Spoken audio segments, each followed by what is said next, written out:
Color TV. Color TV machiegni pacho. Ma e odwa.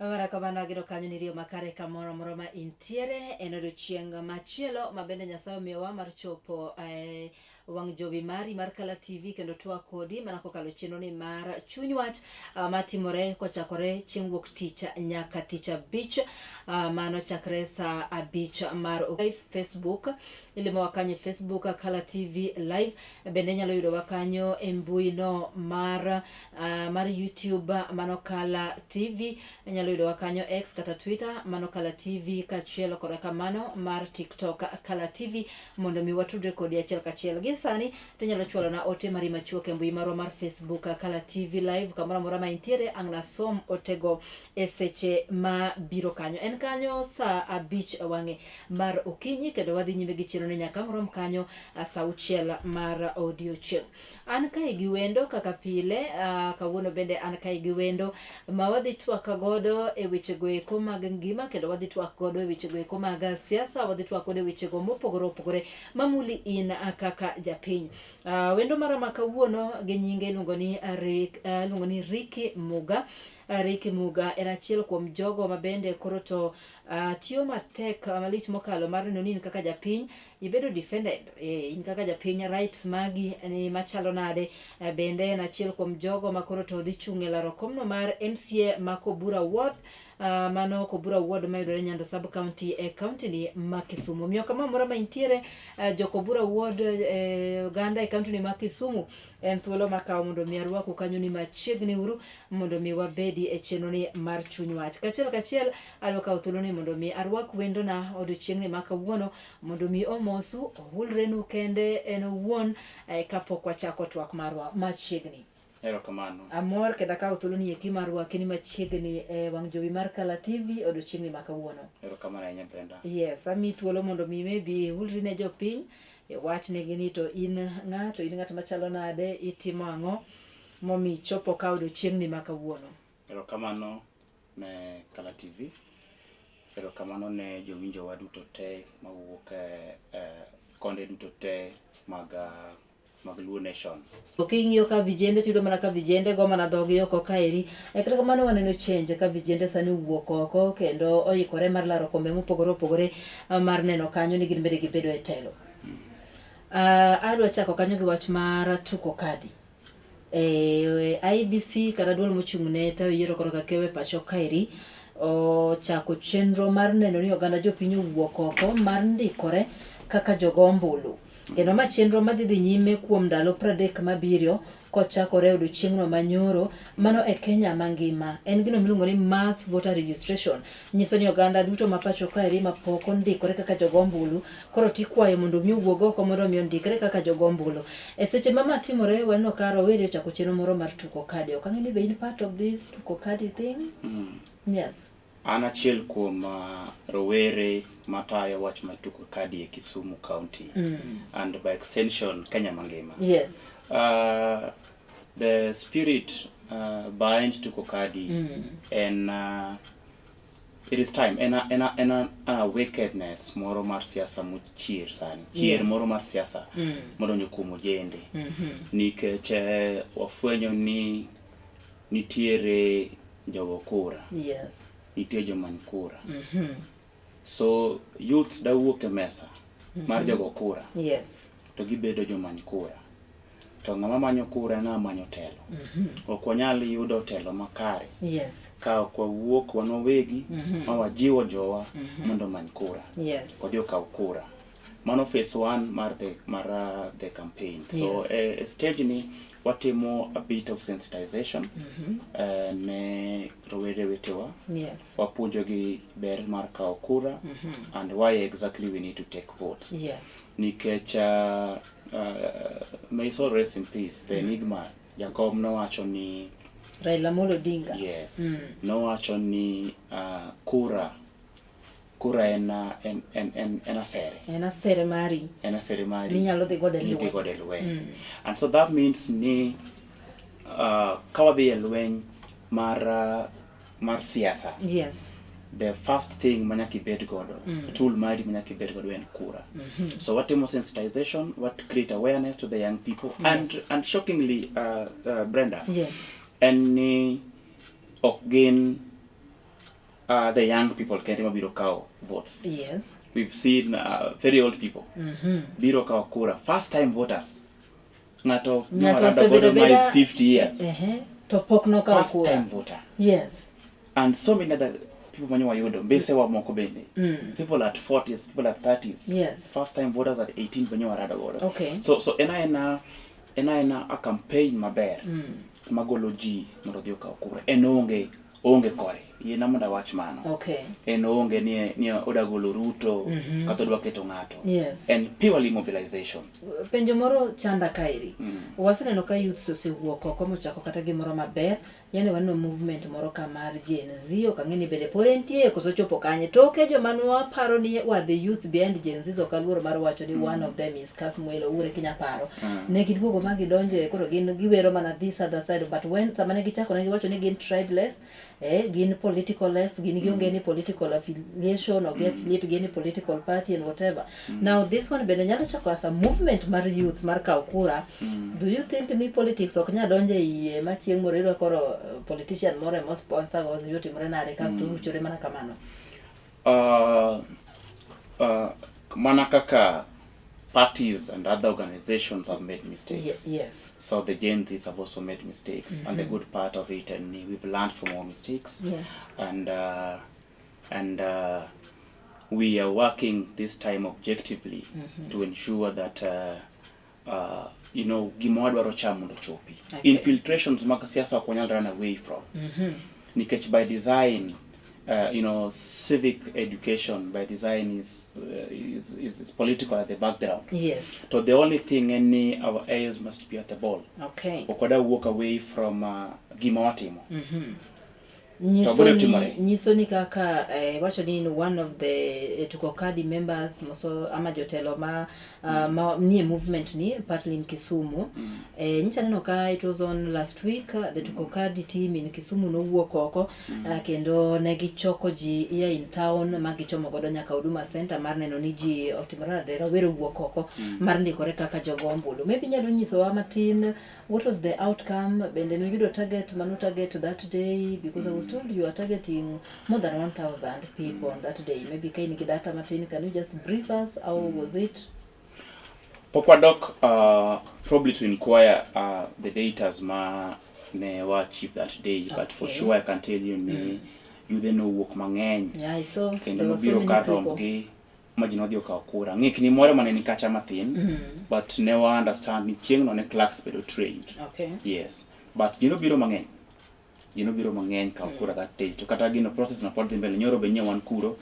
Nyone no kaka no chak turnout was good. Okay. Koro jiwo ko mondo ka kura. So nyiso ni this Niko Kadi thing movement, let me call it a movement. Niko Kadi movement is really working. It is working, and other mondo adi bank ni it is not a political movement. Yeah. It's not gearing to any political cause. Yes. Siasa biro at the right faces. Right now, what mobilization, what awareness creation, yeah, kaito wadwaro mondo ji okakura. Siasa wadi goyo kaji usubedo gi asere. Yes. Gi okumba.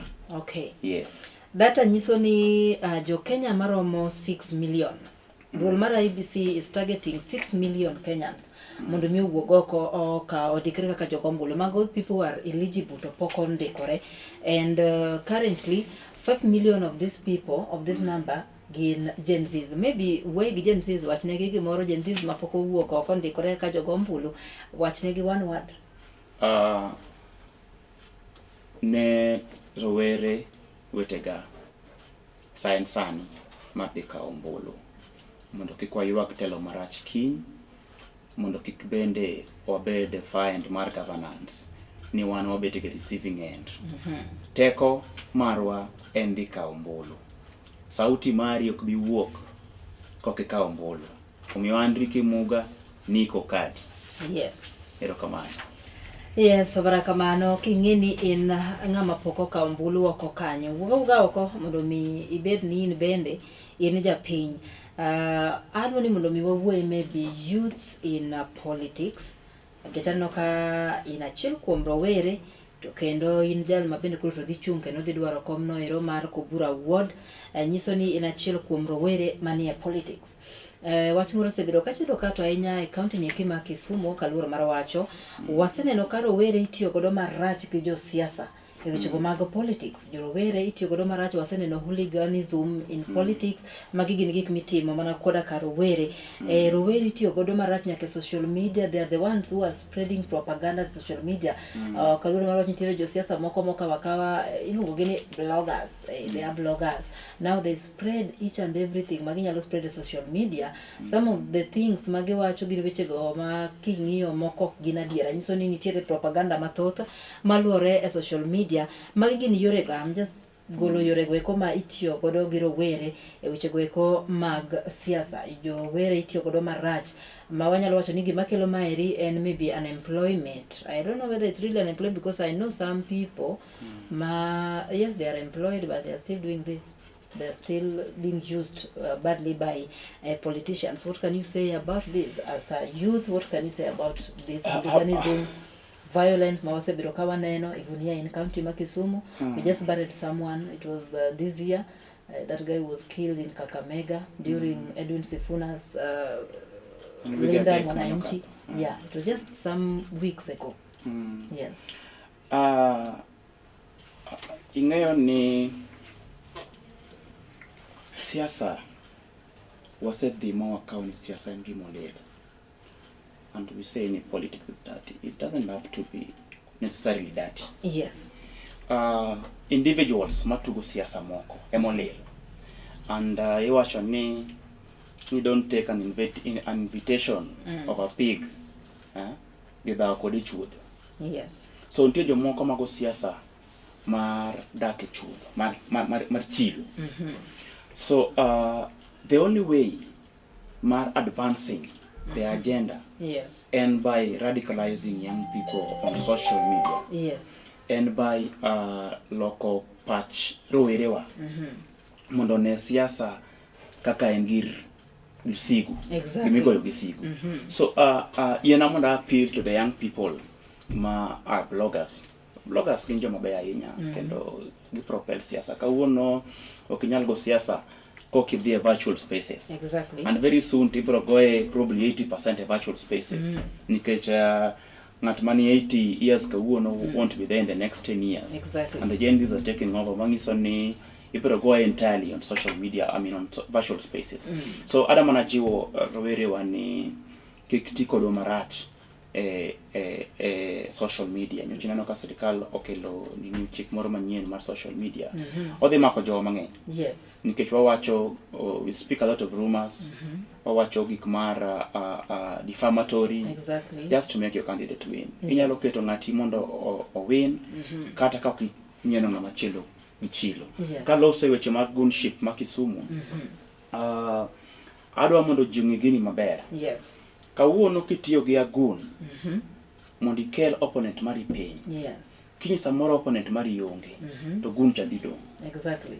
So gunship gunare dhi bedo a common denominator e siasa moro ma Kisumu County. Kaito kiny kendo chak gionge kodi. Itiyo kode modhi onego ng'ato. Yes. Kata modhi oketho rally mar ng'ato. Kiny onge kodi. Yes. Mano nyiso ni kiny kori ne modhi kodi. Omiyo kik wa celebrate injustice. Nikech koro samoro ininja sirikal, to joge gin jo opposition. Yes. To koro kawuono sirikal otiyo gi guns moketho rally mar opposition. Or samoro opposition otiyo gi guns moketho mar sirikal. Yes. Koro kawuono support guns nikech gikonyi win. Tomorrow they will make you lose. Yes. So wakweduru siasa migoyo gi guns. Ne jok mamiyo guns pesa Kisumu ka.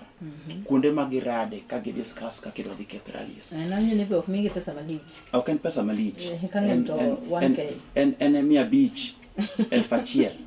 1,500. Jomoko bende dhi gi pikipiki all the way to ilwoko gi end up ni gibok yudo pesa. Yes. Yeah, so I just want to loso gi jok ma timo gigi. En siasa kiny rumo. Yes. To ojende gidhi dong' godo ka. Gidhi e sector mane. Onge sector mora mora mar goons.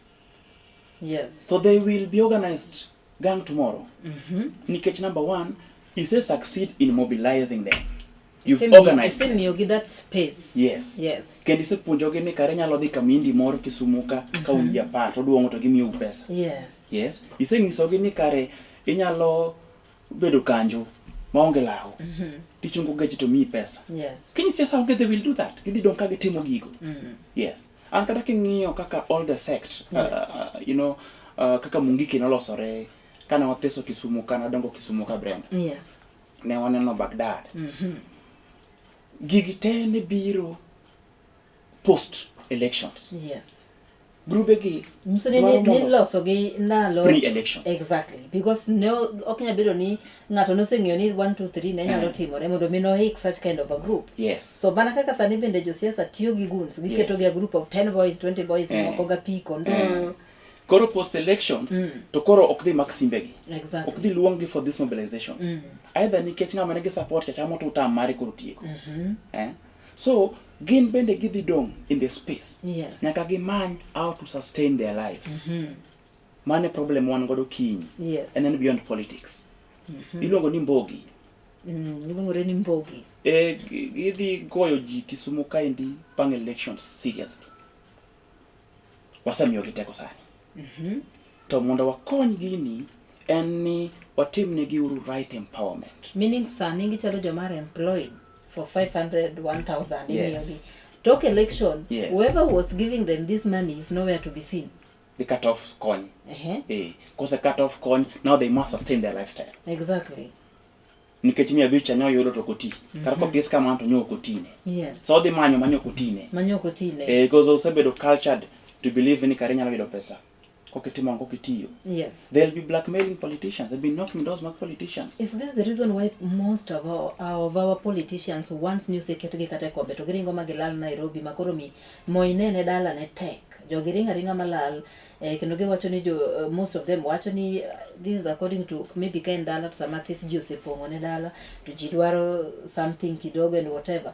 Here who do we blame? Because the same politicians kochopo 1 year to election like right now sani bro neno ka gin machiegni gi jopiny and then know these politicians kawuotho kendo gimiyo jopiny something small handouts moko chiwore konego kocha pani seneno gima kamano katimore and then ka gisego kura these people wanapotea they wanna disappear makata koro jopiny chandore alwora ni kia yo timore nade pichandowa they are not there to be seen dibeni wan jopiny mwakelo gini koso gini koro to politicians ema time. Siasa marwa has been cultured to tokenism and handouts. Yes. To in a very bad culture. Nikech josiasa tiyo gi pesa mang'eny. Yes. To maintain their support base. Nyechi winjo ka CS mar finance, Honorable Mbadi nyecho losa about Sangwenya. Yes. So magi gin a group of young and old people ma oluoro josiasa. Yes. Kata gi advice gi, kata ok gi advice gi, but the bottom line ni gionge gi tich. And gionge gi tich. Yes. Yes. Koro kisekawo kom, moro nyi promise ni adhi ketie kanjo. In katieko kata adhi keti driver parastatal moro. Yes. Koro nyaka irenge lal. You have to disappear because of fake promises. Yes. But what you need siasa nyaka chiw fake promises. Awachoga ni siasa kochuno nyaka bed molil kamano. An kaka goye ko buchwa kacha. Yes. An kiluonga rambi. To kadhi biro tangisi ni. Ditama. Losna moro abro bire. Okay. Kata biro mi tarik moro abro chopo. Okochuno nyaka ngisi na abro biro, miket komba, miket sota. Milanda na biro kaito kabi. It doesn't have to be that dirty. Yes. Nyaka wa manyuru yo moro, and I like what the young people are coming with. Yes. I want to run away from the thought of Gen Z's emabiro transform this nation. Gini oken Gen Z's. Gini ena Wach ni it's an intergenerational platform. Exactly. Otingo Gen Z's. Otingo millennials. Yes. Otingo all the other generations ma are actually not satisfied contented with what the is government happening. and our governance is. Yes. So, ahero gima gikelo ni wadwa mondo wayier jotelo. Wada yiero personalities. Personalities ka koro ok yier Pesa michiwo. ok yier pesa michiwo. Ok yier party. It might play. Yes. Of course, Nikech, we can't achieve this overnight. But it is so obvious ni in the near future to jowa dhi yiero personalities. Yes. Yes. Yieri according to maybe gimise timo. According to the person you are. Ok kaka igo ji mang'eny. Not Ok kaka inego ji. Ok ni kiketo line to ji. Line mari chopo kanye kichiwo pesa. Ndalo machon na winjo kamoro gweng' moro mokadwa wacho ni niyiero nitie jaod bura mano yier kamoro. Okay, these are the things mane nie ground because no wach ni ng'ano ger. Ng'ano koko yiero to boka dhi chwadore gweng' ni. So because people want peace, now they just they have to vote that person. Actually, if you ballot to go koseriedo ya wuote kanyo makedonjo to mano bende jomosomo weche mag political science onyisi ni mano bende mana strategy moro ma samoro ji kawo godo loch. But again, gi piny mwantiere kawuono mwalos about violence, mwalos about gender based violence, mwa fight rochruok aila go. Exactly. Magwar tactics mok nyatiyo kawuono in politics. They're very poor approaches. Yes. Nowadays wacho ni sani dhano sechiewo. Dhano chiewo. Kapod wawuoyo mane wach mar hooliganism kae gi josiasa tiyo marach koda rowere. Do you think ni the government is doing something, or the government is doing enough to make sure that our youth are equipped maybe with job? Because ginikelo gi joblessness. There's so many joblessness in jobless people. Ma king'iyo joma luwo josiasa in this manner, they're just jobless. Do you think the government is doing enough in terms of development to make sure that our youths are not in maybe these situations and all this? Aparo ni wadok chien. Or maybe wakete ni are our youths included in government's project? Are our youths covered? Are we covered as youths? Are we really covered? I think ni serikal temo. Mano adieri makende, serikal temo engage the young people. So because en mana one sector. Yes. Iloso udika ilungo nadi migero. Affordable housing. Affordable housing. Affordable housing gi nyaka in samoro ma in ja media. To ionge gi tich, yori kacha mondo giting simiti. Kain kanini kama nyalo bitedo negi. Ne funde mani kacha. So okineka gitemo, but it needs to be multi-sectoral. Ng'at ma ja media ma samoro nyoko yudo tich ni. Exactly. Ento wakete kanye machalo gi gimo osomo. Yes. Ng'at no ma bende samoro en osomo kata mana weche mag thieth. Eto di tingo no kacha. Di tingo simiti. Can we create tingo sanda? Can we create spaces based on expertise? Yes. Mark these people. Mana think yo achiel kende mnyalo kony godo weche giendi. Yes. But again, I cannot run away from the fact ni weche mag unemployment of gain just Kenyanized. It's a global issue. Yes. And a global issue. But mano bendo kunyis ni we need to nindo itijewa. We need to bury our heads in the sand. We need to face it. Report moro no wuok mane nyiso ni nitiere I think a good number of civil servants. Yes. Matiyo e offices ka to onge gi oboke makare. Exactly. There are so many ghost workers. Yes. So many ghost workers. Gionge gi oboke makare. Kaito moko bende gi oboke mar forged. Kaito wan gi ghost workers. Yes. Now, does it take the president 3 years? Yes. To wacha ni kawuono ing'eri ka in aeroprasol moro mang'eyo ka in government agency moro amora. Yes. To in kacha gi oboke ma fake. King gibi tich. Officers nyabedo nono. And now we replace them with the right people. Ngata man goes to work. It is so simple.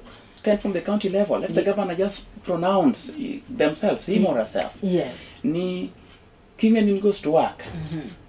either in the past government or in my government. Yes. Kiki You see this Watimo County. this issue of ghost workers. Sometimes back I was trying to follow it. Angma kelo issue mara ghost working neri.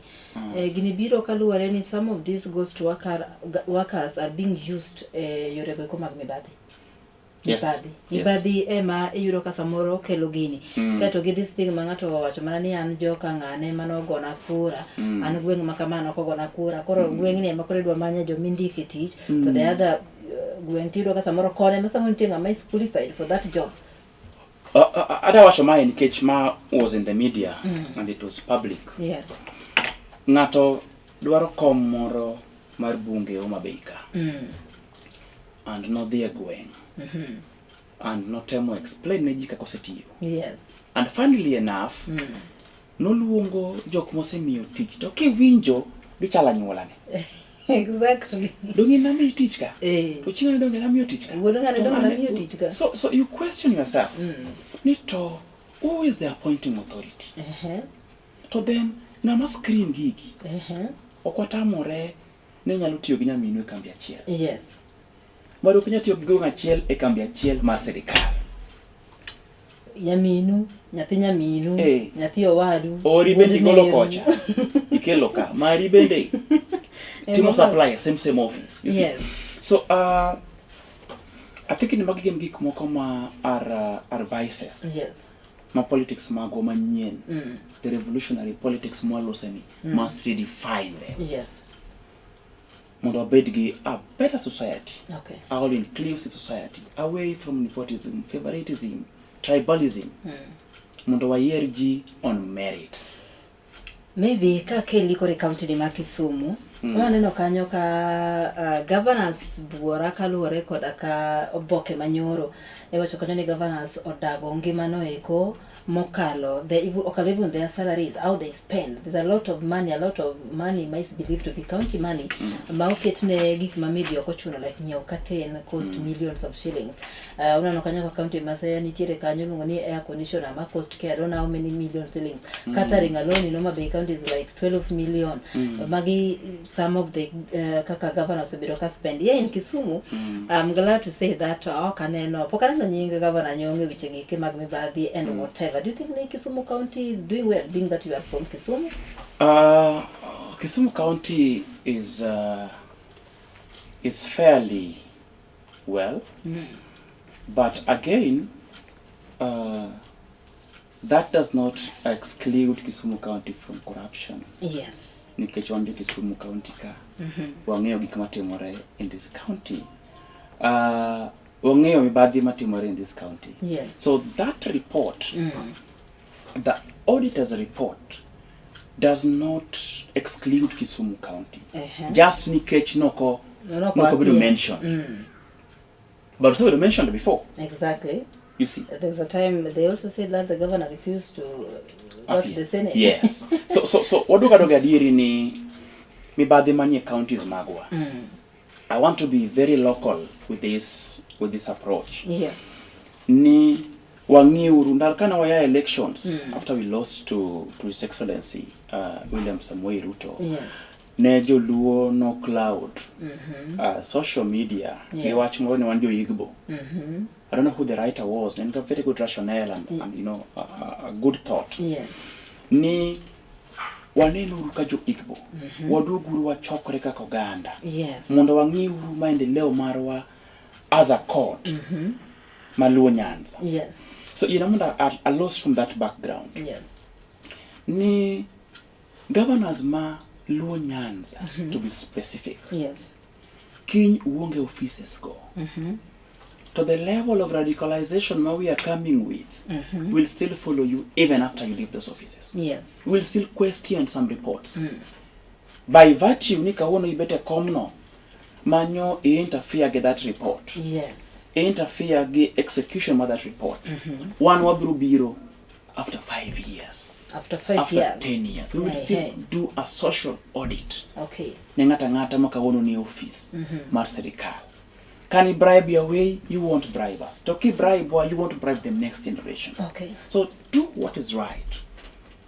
Kaporo wantiere mane kaunti ma Kisumu kanyo aneno ka ji ochung' roteke yawuoyi ochung' Kisumu kaeri Kisumu kaunti jochung' madwaro komno mar governor being that the current governor tieko ndamo mare mar ariyo. Wan kanyo gi migosi Ken Obura, wan kanyo gi Matthews Owil who is the current deputy governor. Rosa Buyu bende aparo ni kanye ng'wech, bende wan kanyo gi Laktar Joshua Oron, Aduma War, Tom Ojienda, magi joma anyalo wacho ni osewuok oko lela kendo selero kanyo ni gidhi chung' e laro kom no mar governor ma Kisumu. Do you support anybody me feel is fit to take kar komno mar governorship e county ma Kisumu? Brenda, an ing'eni siasa kae jok mong'eya, an very straightforward. Yes. Kendo ng'at ma achungo nyaka dakika mogik. And anyalo ng'isi kawuono ni candidate mar Kisumu County. Nikech abe anjago kura. Yes. Kapok abedo ng'ama kwayo kura, abedo atimo ang'owa. Injago kura. My candidate is Ken Obura. Okay. Ken Obura nigi all that it takes mondo obed president mar county waka. Okay. Okada loso his might, okada loso his vast knowledge. Yes. In this county, okada loso kata mana the current things ma otimo kawuono. Yes. I think ni pokarada kode. But as I speak, what I know, what he has been doing on the ground. I have seen other candidates. Yes. I have seen Professor Jienda. I have seen Matthews Owil. Yes. I have seen Ilongoni Oron. I have seen Ajanyakach Maduma Musiepna. Yes. These are people madwaro community. But there is a political awakening. Yes. Makawuono timore Luo Nyanza. Ing'eni en sit manyo kapok idwaro. Yes. Tibedo gi bura kumoro. Nyaki go bura moro mapek 1 2 3. Ma party mar ODM. Ma puodhie kamoro. Yes. Ma party moro mar ODM wach ni in gi inu ne mudhi e debe. Yes. As it stands today, en onge kama ng'ato dwa summon powers. Yes. Mar bedo governor mar Kisumu. Kopogore kuom japiny. Yes. And this means ni wadoke history mari. Kaka njidak. Owili odhi mana penjo ni to daktari nyitiyo ganyang. 1 2 3 nyo waneno kuom. Etendi mari gini apar ni. Yes. Ang'o mangiso ni kwa meri gini apar kendo. Yeah. Professor Ojienda ni kai? Yes. Maybe we just need to ask him questions. Yes. Mangiso ni as it stands today, ng'at ma fits to be the county governor mar Kisumu County and none other than Ken Obura. Okay, amara kamano.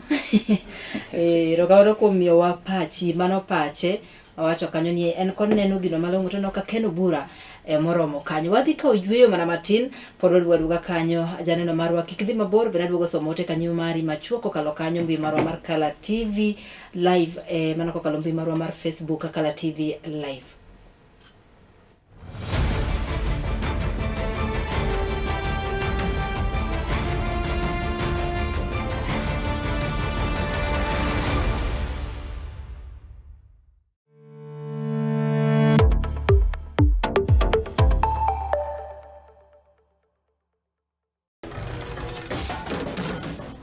Bedo kod odiochieng' marabora e sikunde ka iduogo pacho, yud thuolo mar kweyo pachi kendo bedo gi mor e chenro mar Bang School. Chenro mar Bang School chakore sa 10:30 mamidhiambo nyaka sa 11 mamidhiambo. Kama inene katun mamori, ipuonjori weche mathoth, ibedo kod mor gi nyiero motimo Cathedral. Kik bai, Bang School. Chenro manigi mor lilo ne nyithindo duto. Kala TV, machiegni pacho ma e odwa.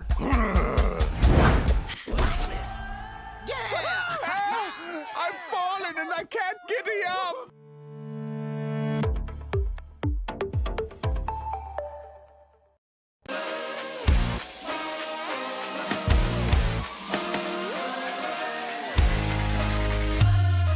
Komuch to wan kode duoko mag tuke mopogore opogore jotugo motimogi, kuonde ma gitimogie, to gin tuke magi mabiro.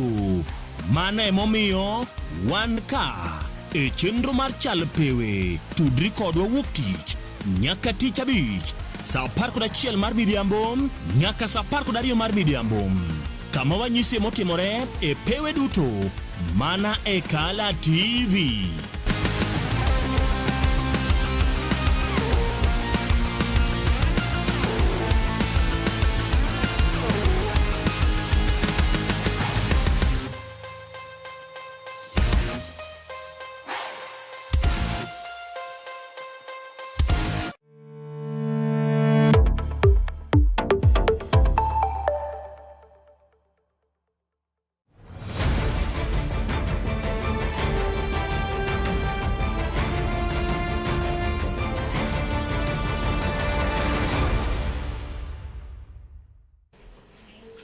Mana kamano janeno marwa mar Kala TV waseduogo kendo akauthroni mar medo rwaki kanyo ni machiegni mana kaka ne wadhi nyime kanyo koda katwa kapok wadhi yweyo matin wan kae gi wendo marwa mano iluongo kanyo ni migosi Ricky Muga mabende laro komno mar kar chung' od bura kata MCA kata kar ward no ikoma ongere kaka Kubura ward mayudore Nyando sub county ni ma Kisumu kendo achiel kuom jogo mabende koro to kedo ne ratich oganda e pacho kairi machiegni kendo Erokamano. Vara kaka ne waloso kanya about siasa no iko ma Kisumu kairi penjo mara moka kom ni mondo mi odong chien.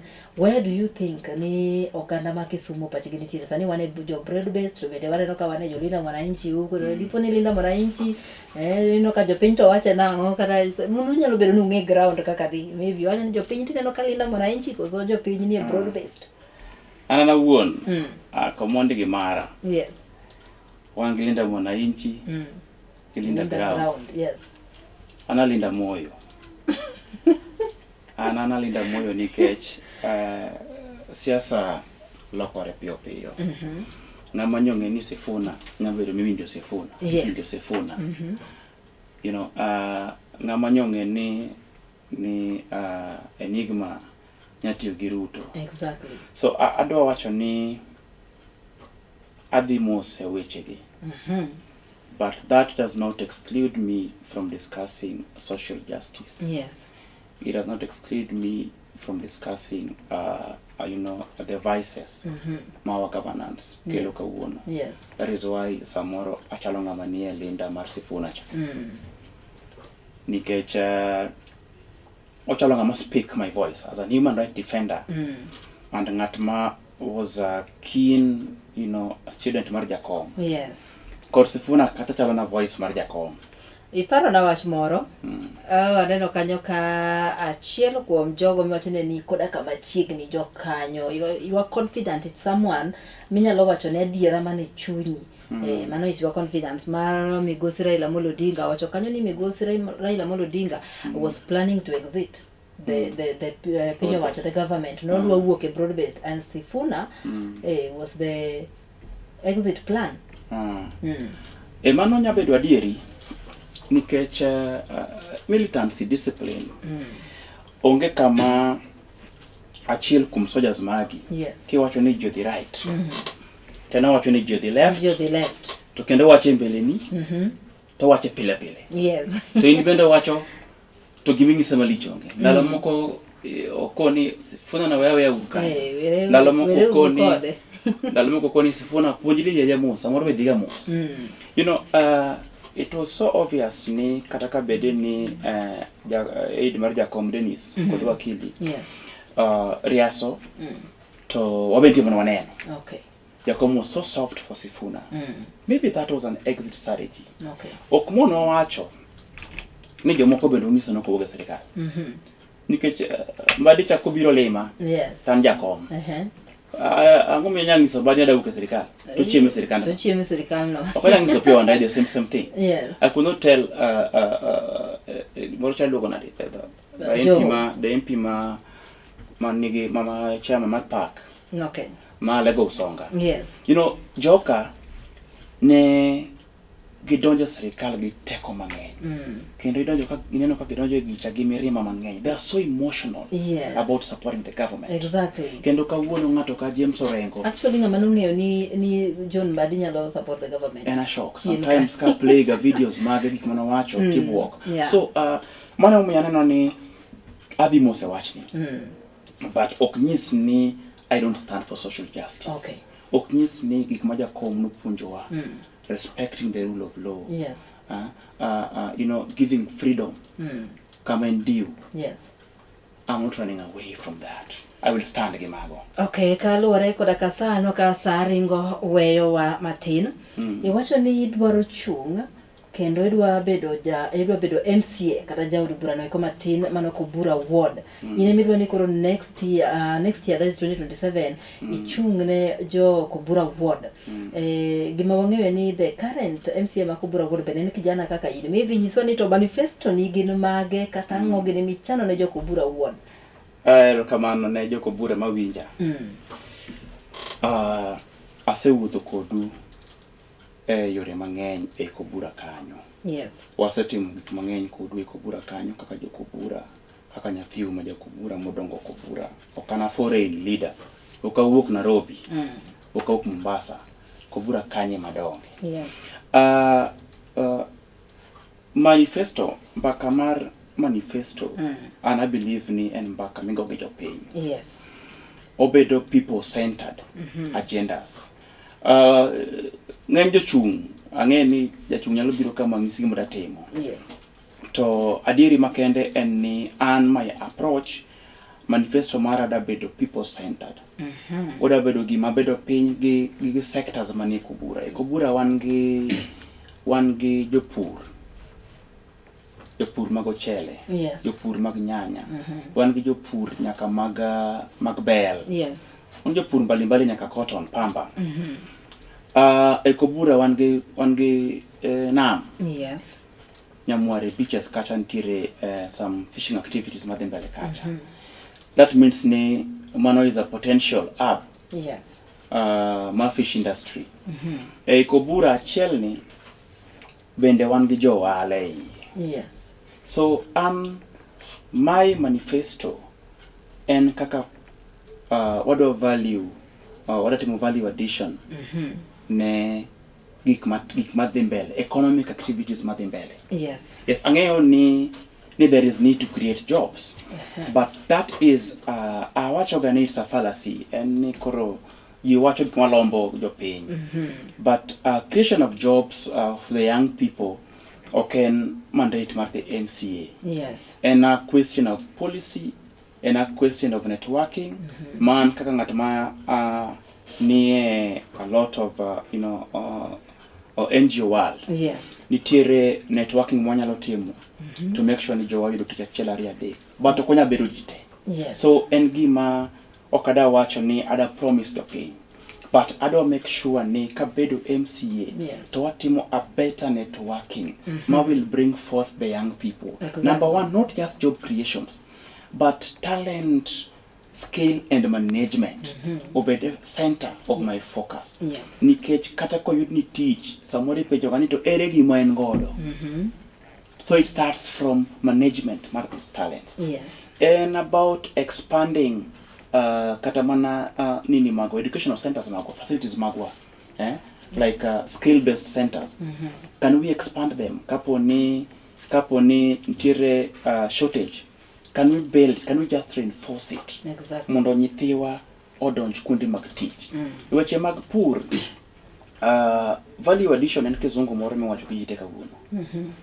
I think ni about value addition kende.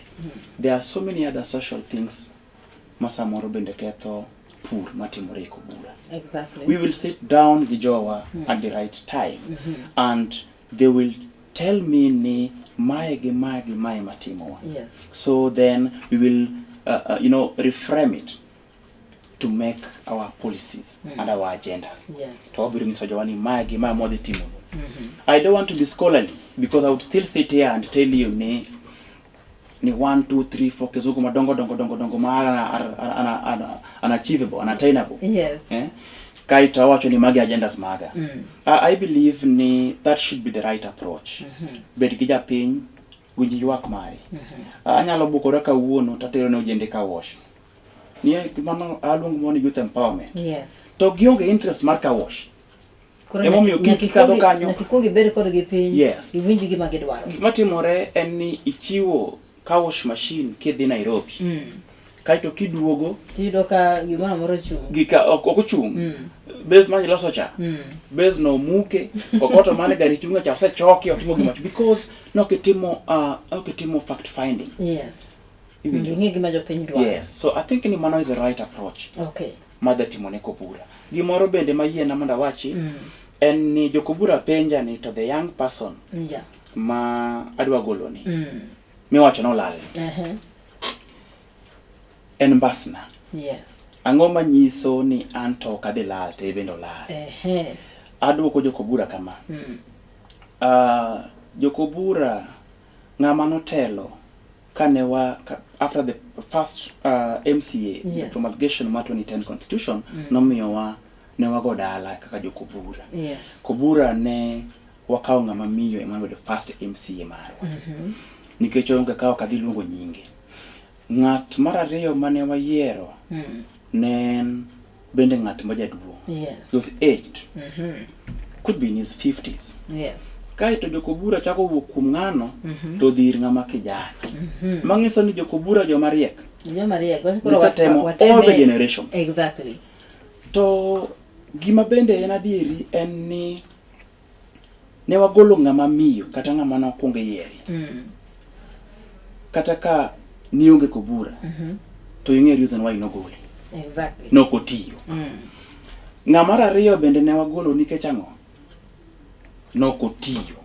To kijana ni bende wadhi gole nikech okotiyo. Yes. So jakobura ng'iyo tich ma ng'ato otimo. Nokwagolo mama nikech ne en mama. Nokwagolo ng'ama ariyo nikech ne en jaduong'. Yes. Omiyo kijana ni bende wadhi gole nikech en kijana. Wadhi gole nikech okotiyo. Mangiso ni jakobura chako afresh. Giseyiero all the generations. Wawa ng'adi matina jatelo. Awinjo kiwacho kanyo ni jatelo masani according to you okoti kako winjore oti gi jopiny or maybe kaka ne jopiny expect ni samoro kane gigolo ng'ama ne gigolo no ka gikete to no ditiyo. But iwacho ni jatelo ken ng'ama rito nyaka bede kom ni kor ka chako tich. Nyiso ni jatelo ineno gachiel ariyo adek ma samoro osebedo konyalo bedo no chope. Have you done something ma samoro kata koro wach ni akoro nyiso ni to me koro dwa tiyo nwani usirito manyaki bede kom koso isechako at least timo gimoro minyalo neno. One, weche mag education neno ka chendo e Kenya kaeri, so many children ya familia mochando kendo wano ka ochopo ndalo ma nyithindo dhi e skunde to gidwaro ga support. So some leaders rito ma nyaka gibede kom maybe koko nyalo chiwo CDF kata koko nyalo chiwo support mora mora. So adwa manani kanyo ni be nitie achiel ariyo adek projects moko misechako timo ne jopiny ma Kobura minyalo wacho nwa yamuka. Gikmawada wacho gin so justifiable. Ana wuon asekao yudhe wetega kachiko godo factory moro ni kachiloko ni Jumbo. Yes. Maloso gi the manager. Mondiko barupe mang'eny. Mondik gi kanyo. Nyocha follow up on the community representative. Yes. Nikech nitiere kaka kambika miyo jagweng' achiel mondo ng'i jok mindiko. To bedo kode piny mong'ise ni koriemb ng'ato ma jagweng' ka to make sure no replace gi jagweng'. Yes. Mano in a way and also following up on CSR. Ma is constitutional. Yes. Ana wuon nyocha wapogo mattresses, wapogo beddings, kata siku musipega. Yes. Moko manyocho biro molima.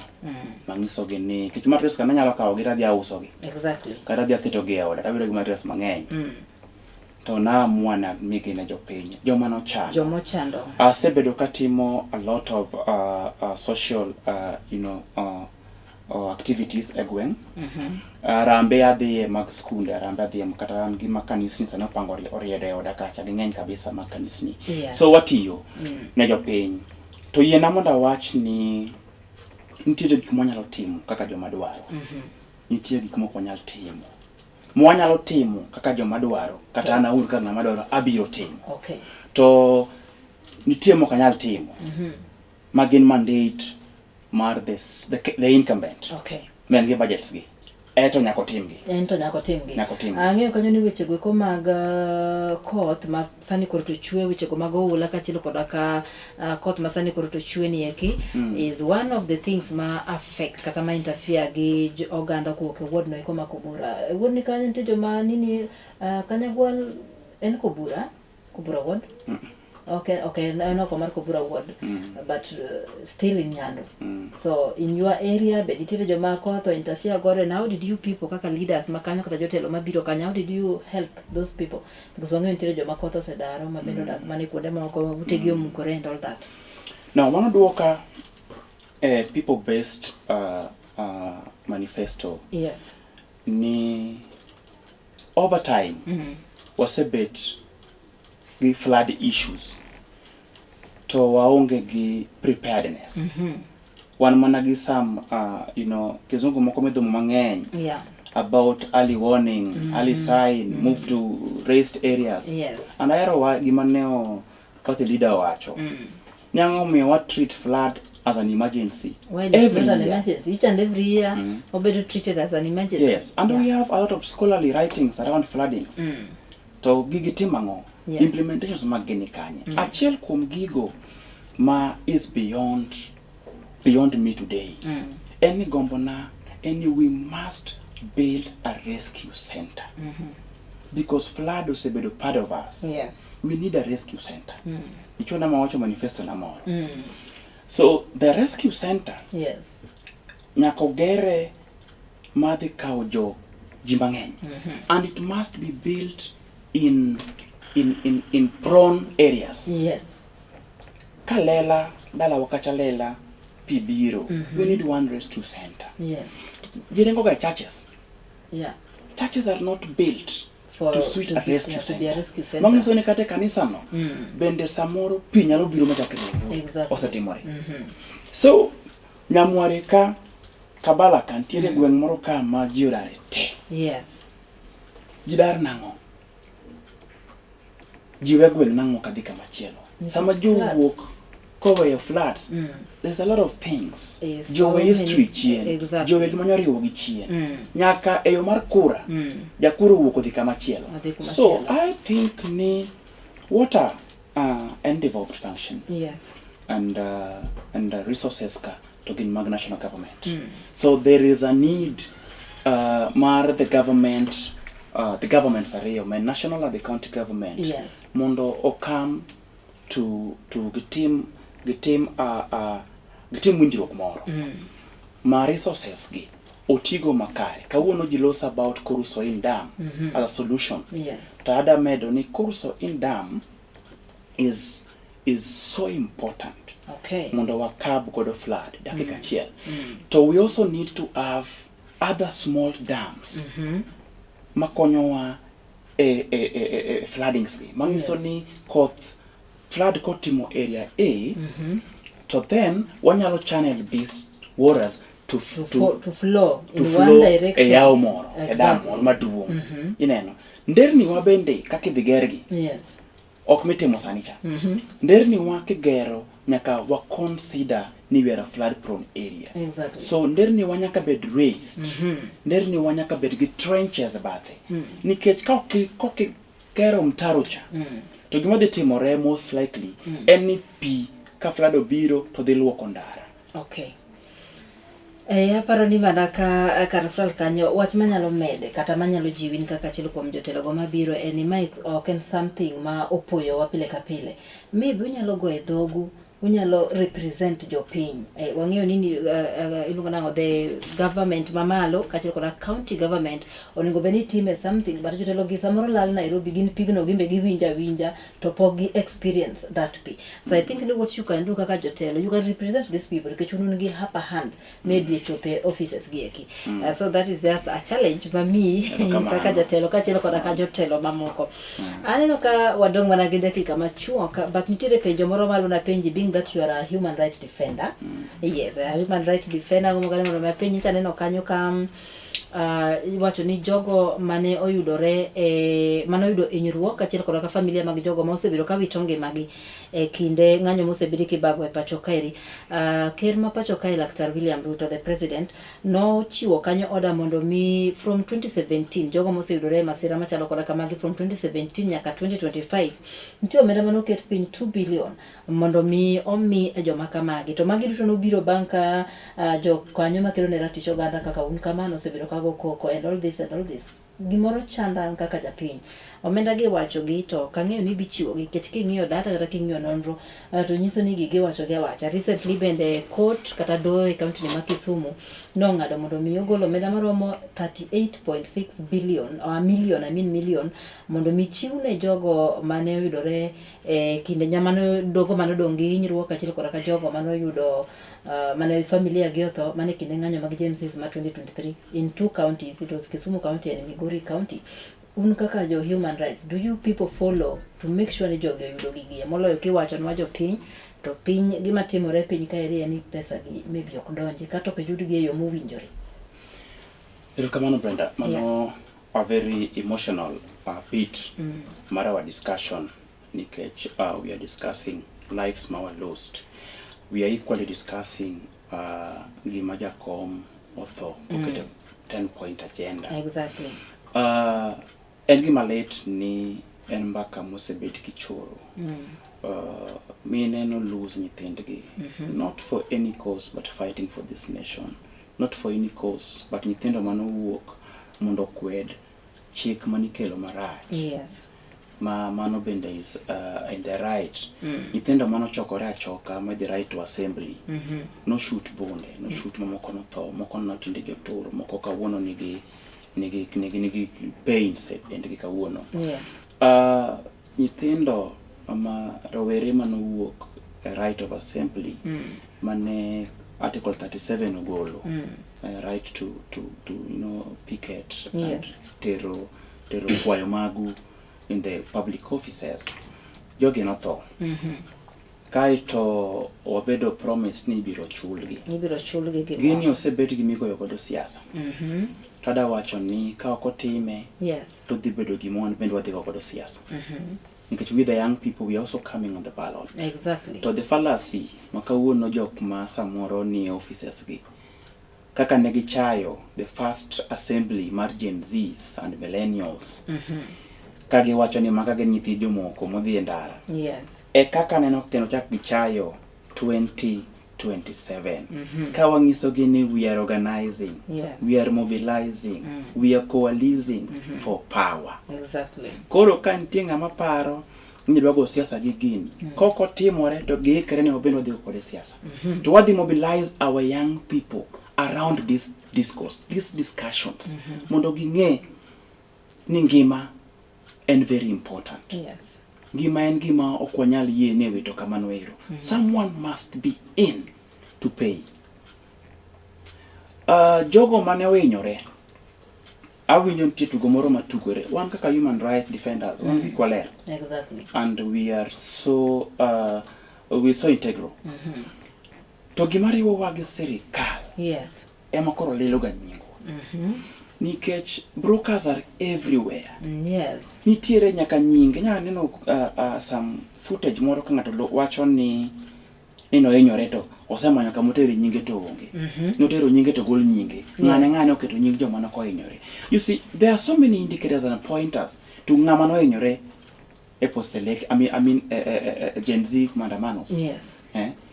There's so many pointers. Do you know report? Do you know that was going to be my next question, Nito. What criteria do you people use? That's what I wanted to know. Because you are telling your fixers, ma fix people's names. Nataka we degete. Nakadagi manani dala okete list manoko biro town. Yes. So gigite these indicators criterions should be used to ensure ni magi gen the right people. Animal sukodi ka indini endi o 7 or 8. Anatingo ne omakwa tomboya kane wang'anyo. Yes. Na wuotho gi chonga ma left koda safana kawuono okuotga. Na tingo maiti, na ywa maiti e mochari mar jotiarech. ka GSU no keta mati aywayo maiti ta. I think I was so young those days, probably kama 18. Aywayo maiti ta pango, kacha pango, to ndabindo kuot. So can it more compensation? Whatever happened, I wasn't compensated. It has left a trauma in me. Exactly. So I am aware that you read this time. Mabena na chill could weekend. Most of them will be a part of the compensation, and the government needs to think about that. Kaka itimo that compensation. Okay. Okay. The custodian of that data needs to make a public portal. Nikachokanya biro complain katoka miegi. What needs to be done? Yes. They need to make a public portal. Ma ngata nyalo ore gike. An chonga ne otur gi tiagas kani chwado tiagas. Chonga chiel is very unlucky. Kana ne but other fellow activists wetewa. Yes. Ne chonga no quote. Did I report to the police? Did I report to the hospital? Yes, I did. Do I have those documents? I did. Koro portal no. Onego bedni kese join. Tiyoro giki mag thiethgo. Okay, everything wasamoro ni inine plus the report manedhi goroka police. Ano ka sama yo wawangwa. Ero ka sama yo wawangwa. Maybe nyalo mi just 1 minute to say something to people of Kobura ward kawatie ko cheno nieki. Ne the Luo Nation. Kikwa woguru gima wasebedo kawatimo. Yes. Wasebedo kawachung'ne adieri mar this nation. Nitiere ng'ato manowacho ni when they came for communist, I did not talk, I didn't speak because I wasn't a communist. When they came for trade unionist, I didn't speak because I wasn't a trade unionist. Yes. When they came for the Jews, I didn't speak because I wasn't a Jew. But when they came for me, yes, there was no one left to speak for me. Omiyo walosuru kiko oloso kikwa whole kwedo gik maricho matimore e Ugandawa. Wadhiure debe 2027 ang'eni bumiya nafasi timora boduogo. Yes. Mondo wadhiure debe 27 ka wan ready gi gik mwadwaro. Exactly. Wayew telo manyien. Ne joko bura ero kamano ang'eno dhi yiera. I am the best candidate suited for that position. Yes. Ero kamano joko bura. Marakamano ageno kanyo ni joko bura mane neno wa kendo ne winjo wa useneno kanyo kaka jatelo maru manyien mara 2027 oloso kodu kanyo. Kanyo ema chopa mane giko mar chirondi yake mar Chuny Wach odiochiengni ma kawuono mar tich ariyo tarik 31 dwe mar adek higani mar 2026 kama ne tai en an Brenda Agenyo Nyasuba Nyanam warom kendo odiochiengno makiny kuom ng'wono mar Nyasaye.